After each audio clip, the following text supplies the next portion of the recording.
Hace días, Misraim Sánchez, un estudiante de posgrado en la UABC y bailarín de breakdance, llegó a mi escritorio con una pregunta que yo también me había hecho tiempo atrás y que, por algún u otro motivo, no me había detenido a pensar con cuidado. Misraim quería calcular a partir de un patrón de franjas la constante de fase. Esto puede parecer trivial, sin embargo, numéricamente tiene una dificultad. Es el llamado problema de la fase envuelta, y es lo que vamos a discutir en este episodio.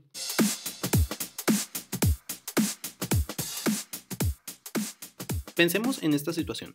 Supongamos que usted tiene un número complejo z expresado en forma polar, al que le quiere calcular la fase. En el plano complejo esto se puede ver como un vector de magnitud r y ángulo φ, y componentes rectangulares coseno y seno respectivamente. Pues resulta que para calcular la fase, como bien todos sabrán, basta con aplicar la relación tangente de φ, que en este caso viene dado como el cociente entre las partes imaginaria y real del número complejo z. Pero es justamente ahí donde está el problema. Veamos esto en detalle. Esta es la gráfica de la función seno. Y esta es la gráfica de la función coseno.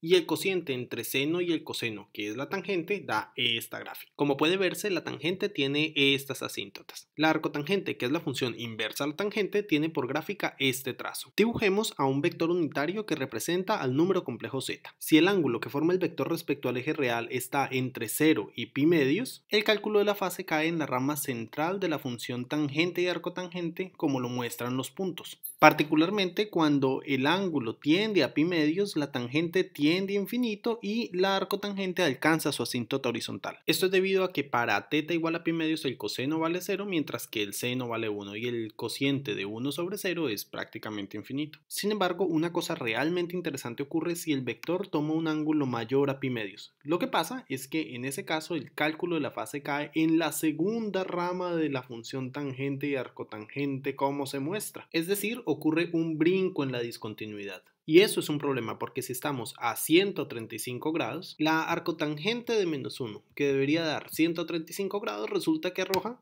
menos 45. Es decir, el cálculo de la función arcotangente no distingue entre el segundo y el cuarto cuadrante. De igual forma, tampoco distingue un cálculo de la fase entre el primer cuadrante y el tercero. Peor aún si el vector z ha completado más de un ciclo, ya que tocaría resolver no solamente el problema del cuadrante, sino además la rama donde cae el cálculo de la fase. Ahora, imagínese que por algún motivo usted está en una situación donde tiene una fase parabólica que varía entre 0 y 2pi. Es de esperar que la superficie de fase, o frente de onda, como le llamamos en óptica, sea una cosa suave. Sin embargo, al hacer el cálculo de la fase usando el arcotangente, aparece una superficie monstruosa que está llena de discontinuidades y que obviamente no se parece a un paraboloide. Sin embargo, la vida no es tan triste y hay algoritmos para solucionarlo.